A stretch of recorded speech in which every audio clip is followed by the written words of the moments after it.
Today is a great day for us at Gears and Tech because we are going to turn this mess into my retro gaming collection, all nicely organized and set up on my huge projector so that we can have some retro gaming fun. Join us as we work through this crap.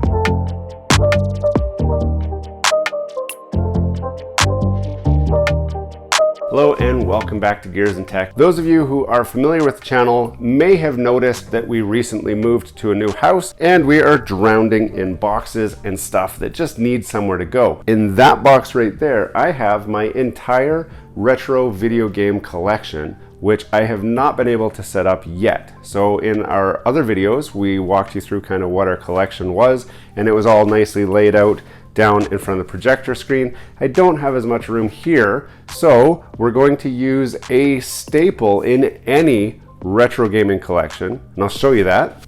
This guy right here, this is an IKEA. I don't even know what the name is called, but you've seen it before. If you've watched any retro video gaming collection, how it's been set up, these are perfect size shelves for most gaming systems. We're gonna lie it on its side and set it up in that corner. So today, the whole plan is to get all the junk out of here, put the shelf into place, and then get the retro gaming systems into position. I don't think we're gonna have time today to actually connect them all up and plug them in and turn them on and all that. So that'll be saved for another video because each system actually has a unique story for me. And I want to go through those stories and why I got that system. Because for me, it's not just about collecting old stuff that people find interesting. I actually lived through the life of all of these systems that I have, and I want to just enjoy the nostalgia that comes from that. So getting them all on display is step number one for me to be able to see them. Getting them all hooked up is going to be step number two, which we're going to take you on that journey as well. So this space right here is my designated home theater room. So we've got the tiered seating, we've got an old couch there, old couch up there. You can see I have not done any kind of cable management. My kids have left a mess everywhere. I got speakers sitting on the couch. So there's still a lot of setup to do just to get this place working, but right now it is functional. I don't even have my screen up, we're just projecting right onto the wall there. So I do got to get all of that still as well. So today the focus is strictly to get this box open, get everything out of the box onto the shelf, get the mini fridge figured out, figure out what all these other boxes are and all that. So we're gonna start by just moving all this crap out of the way and getting the new shelf into position.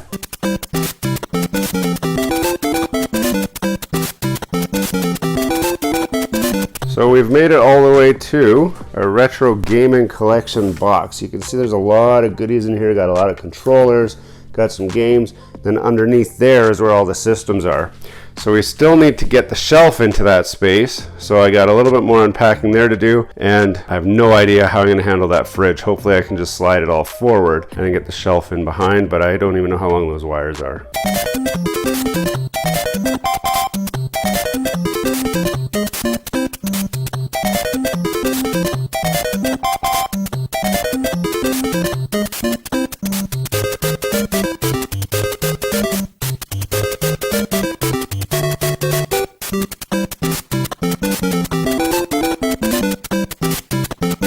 So we've got the shelf into place. Now we're just going to start unboxing systems and put them somewhere.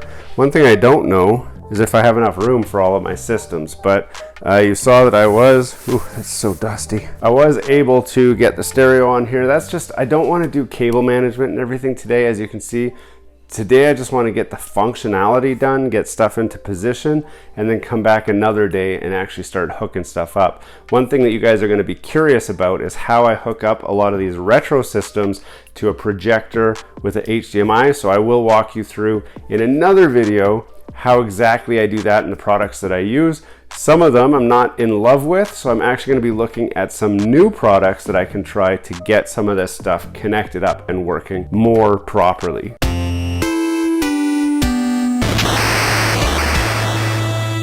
I'm not really sure what angle is best for you guys. I figure you'll want to see what I'm taking out of the box as I take it out of the box. You'll notice I've got a million copies of Call of Duty Black Ops N64, for example, that's because with our gaming setup, which you saw in another video, we had 6 PlayStations.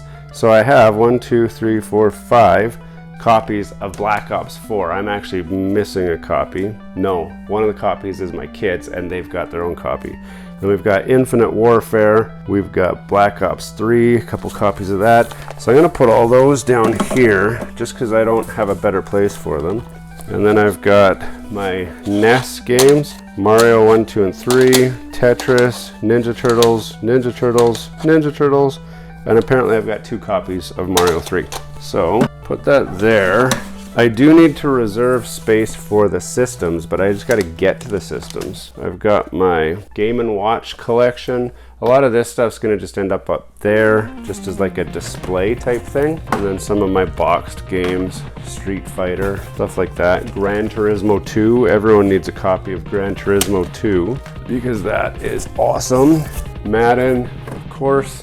Now, oh yeah, and some Game Boy games. Put that up there too. Now, all of these were just kind of dumped in here, not in any particular order. So we're going to just take them out and put them here. Some of these controllers I've never even used. They're actually all covered in like dust and stuff. I've never used this controller yet, and it's filthy. So when we do the final setup, we'll certainly give you everything a wipe down, just to make sure that it's all looking good. Wow. Got a quick shot controller. Some of this stuff I'll probably sell. I've had them just because they came with my system. Some of my systems like this. I've never actually used this controller. It's very nostalgic for me, so I keep it. I'm just trying to get to the systems right now so that I can even see what I'm looking at. And they'll all be hiding underneath this here. Expansion bay. Okay, there we go. Hey, that's somebody's booty. So, first system out the gate is my PlayStation 2, complete with the hard drive attachment and a hard drive. This is the non-network adapter edition. I think my PlayStation's gonna all end up on the bottom shelf. Power adapter that'll probably end up being garbage. I got all this junk, holy. I got this guy, PS2 to HDMI.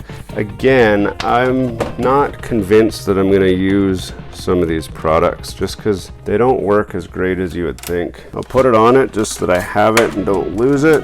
My original NES, complete with, oh, this is so tight. I've refurbished this NES. Ooh, Super Games 143 in 1. So this gives me access to all the games that I could ever want and play. That's gonna go there for now. I got some NES memorabilia as well. This actually, one of my employees gave me this, and I thought it was really cool. Very thoughtful. I got this guy, which was probably hooked up to the NES. So we'll put it at the NES. AV CVBS to HDMI upscaler. And again, we're not gonna hook this up, but I will put this over here just so that I've got it close to the systems. Some other miscellaneous cords. I'm not sure what they're for. It'll be a power adapter. USB adapters are always handy. Okay, now on to some more interesting stuff.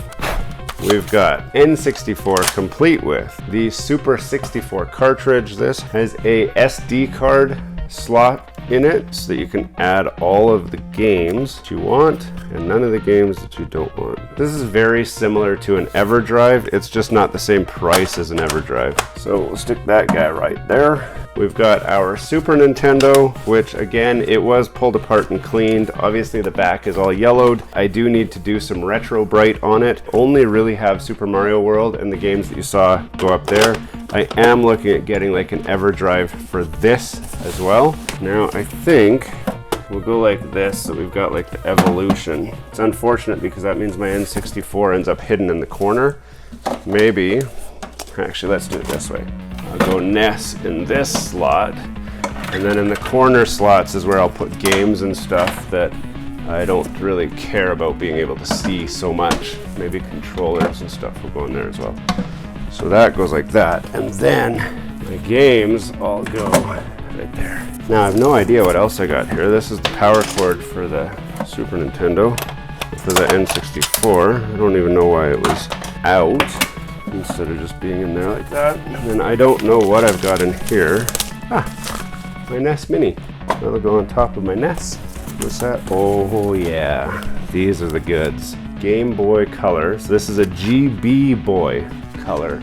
Stay tuned for a review on this because this is an excellent product. I'm going to go through the usage, and then I've got the Jack DIY card, which has a slot as well to add all your games on there. I don't know where this even goes, so I guess it goes right there. I got the rest of my Game & Watch collection, so I got the Zelda Game & Watch and 2 of the Mario Brothers Game & Watches. One of them was opened. In fact, this box feels empty, so hopefully the Game & Watch is in there. The other ones are unopened, and the reason is I bought these as a collector's item. They will be worth money someday. When that day comes, I'll have some sealed ones. Now this is my prized possession, I can tell already. Yes, this is, and it's probably got batteries. Yes, it does. So this has the inverted screen and lighted screen mod on it, but as you'll hear, yeah, this is the system that started all of this for me. I saw the Game Boy on Facebook Market. This guy was charging probably a ridiculous price. I didn't care, I just saw it and a bunch of nostalgia came flooding back, and I said I gotta have that, and I bought it, and then I just went on a rampage and just started buying systems like they're going out of style. So we'll put that right there. And then this is probably my other Game Boy Color. Yes, this is my Pokemon Game Boy Color. This is a repro, so it was an original Game Boy Color, but it was not a Pokemon. It was like green. It was in really bad shape, so I just bought a new shell for it and transposed the entire guts over to this shell. So it's still really cool to have, even though it's not original. And that's it. I thought I had more PlayStation stuff, but I guess not. So I'm gonna put that up there. Put this on here. And then I got my camera that I don't even really use anymore.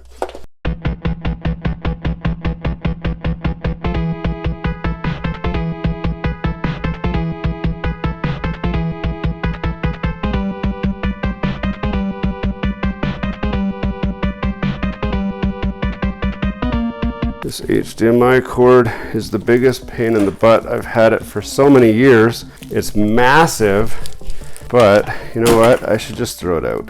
I'm never going to use it. So I bought a new one, thinner one, that works a whole lot better and it's longer. This one just gets in the way of everything. It is not very flexible.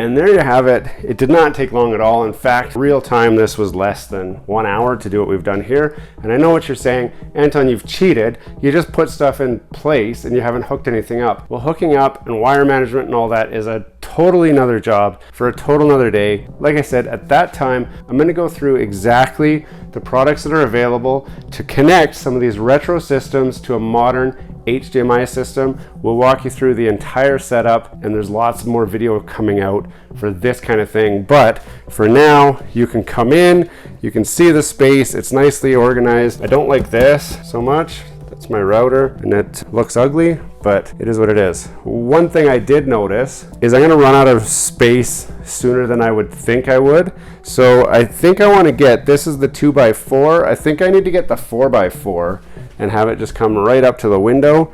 That way I can hide the router and everything up higher, since my cable connection for it comes through here anyway, so it's kind of ugly. But also it gives me more space to add, like I haven't laid out the controllers of the games or anything like that, so this will give me the opportunity to display it a lot better. But this is a good first step, I think, and if you're looking for ideas for how to display your retro gaming system, this is a very popular choice. As you can see, most gaming systems fit inside those slotted cubbies very, very well. I still need to get my PlayStation 3 in here, which I don't think fits, but we will find out in future videos. Hey, thanks for watching all the way to the end of this video. We hope you enjoy the content in this video. We'd love to have you come back. Consider subscribing to the channel if you haven't already. And for those subscribers who are looking for that extra special thing that you can do to support this channel, consider joining our members group. That's where we're building this community, the Gears and Tech community, where we can all enjoy content together. You'll get special perks, which we'd love for you to check out by clicking the link down below. For those of you who are just happy to watch the video, that's okay too. You can check out some of our other content right over here, where we've got some previous videos that have already been uploaded and enjoyed by many of our viewers already. We do hope to see you again. This has been Gears and Tech. Have a great day.